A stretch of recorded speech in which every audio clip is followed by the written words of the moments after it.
여러분 안녕하십니까? 오늘 또 참으로 좋은 날입니다. 성령 충만한 하루가 되시기 바랍니다.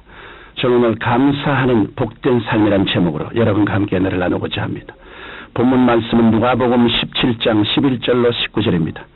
그 중에 하나가 자기의 나은 것을 보고 큰 소리로 하나님께 영광을 돌리며 돌아와 예수의 발 앞에 엎드려 살해하니 저는 사마리아인이라. 예수께서 대답하여 가라사대 10사람이 다 깨끗함을 받지 아니하였느냐? 그 9은 어디 있느냐?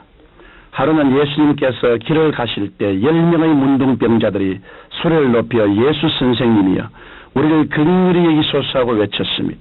예수님께서 저들을 불쌍히 여기시고 가서 제사장에게 너희 몸을 보이라고 말씀하셨습니다.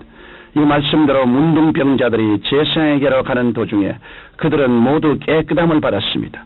그러자 그 10명의 문둥병자 중에 오직 한 사람 사마리아 사람만이 예수께 돌아와 하나님께 감사와 영광을 돌렸습니다. 그때 예수께서 그 9은 어디 있느냐고 감사로 온 사람에게 물으셨습니다. 오늘날 우리도 9명의 문둥병자처럼 하나님의 은혜를 까맣게 잊어버리고 불평할 때가 많습니다. 그러나 진정한 감사는 하나님을 영화롭게 하고 인간관계를 윤택하게 합니다. 그러므로 우리는 먼저 은혜를 입고도 무심하지 않았는가 살펴봐야 하겠습니다. 예, 속담에 은혜는 물에 젖고 원하는 돌에 새긴다는 말이 있습니다. 이 말은 사람들이 원하는 두고 마음에 품고 있지만 은혜 받은 것은 쉽게 잊어버린다는 뜻입니다.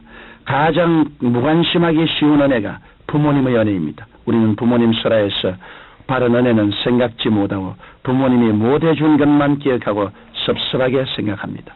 부모 역시 자녀가 잘못한 것만 탓하기 쉽습니다. 또한 우리는 부부간에 바른 은혜도 쉽게 잊어버립니다.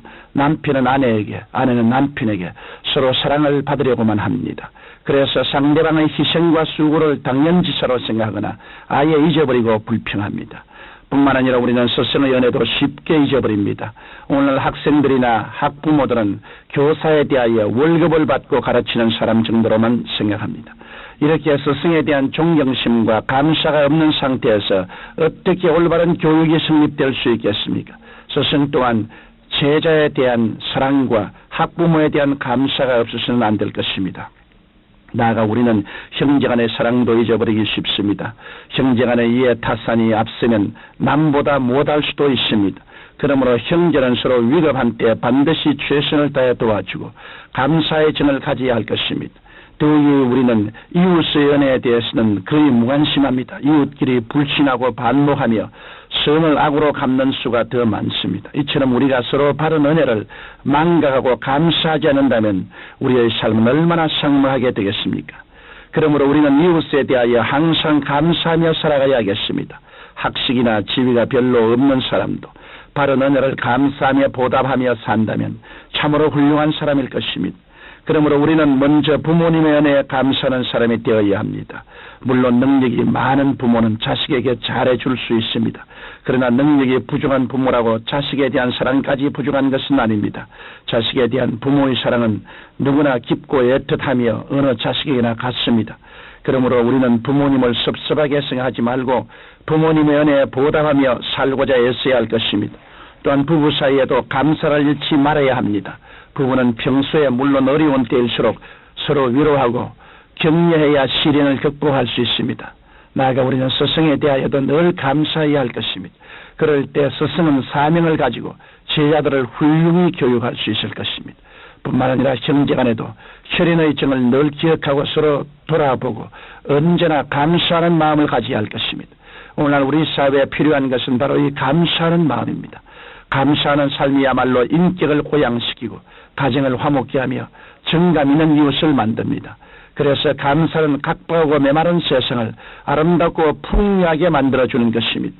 끝으로 우리는 영원한 사랑을 베풀어 주신 하나님의 은혜에 감사해야 합니다.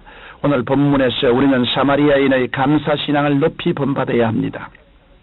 예수님께서는 그의 감사신앙을 참으로 가상히 여기시고 나머지 9명의 유대인들이 생각지도 못한 구원을 허락하셨습니다. 이 이방인 외에는 하나님께 영광을 돌려올 자가 없느냐 하시고 그에게 이르시되 일어나 가라 내 믿음이 너를 구원하였느니라고 하셨습니다. 여러분 우리도 이 사마리아인과 같은 이방인이었으며 문둥병 같은 죄가 가득한 사람들입니다. 아침 안개와 같이 잠시 있다 사라질 비참한 존재들인 것입니다.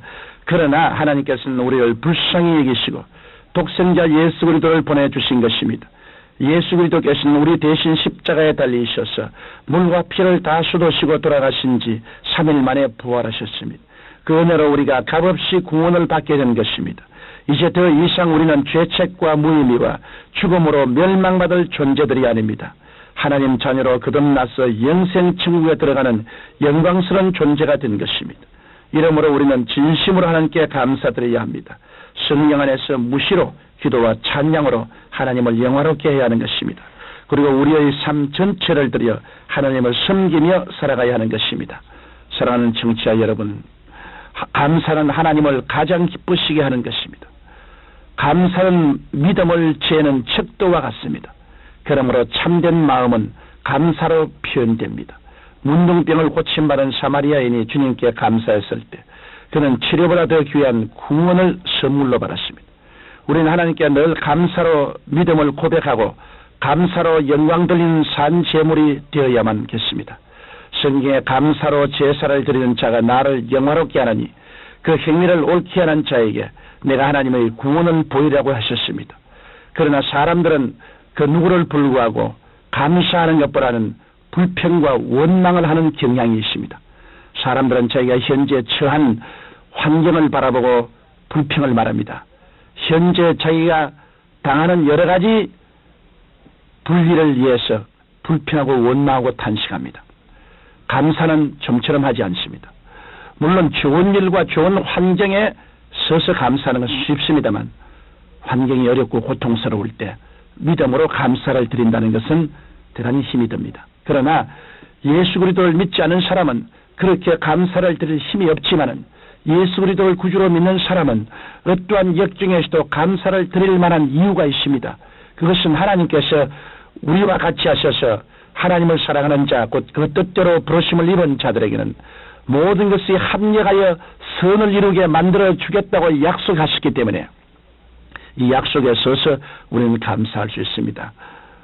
여러분, 성경에 요셉이 형들에게 우리 나에게 해롭게 하려고 하신 하나님은 이를 오히려 선으로 바꾸셨다고 하신 것처럼 우리에게 다가오는 여러 가지 해로움이 그리스도 안에서 전국적으로 선으로 바꾸어질 것을 우리는 믿고 감사의 생활을 해야 되는 것입니다.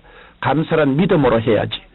내가 좋은 일을 체험하기 때문에 감사한다고 한다면 그것은 일반 믿지 않은 사람과 별 다른 점이 없을 것입니다. 이러므로 우리에게는 언제나 믿음으로 하나님 앞에 감사하는 생활을 해야 되겠습니다. 하나님께서는 감사하는 사람에게 행복의 샘이 솟아나게 하시고 감사하는 가정에 화목이 넘치게 하시고 감사하는 교회를 더우셔서 밝고 맑고 환한 사회를 만들어 주실 것입니다. 사랑하신 우리 아버지 하나님, 모두 다 감사로 넘치는 삶을 살도록 도와주옵소서. 예수님 이름으로 기도드립니다. 아멘.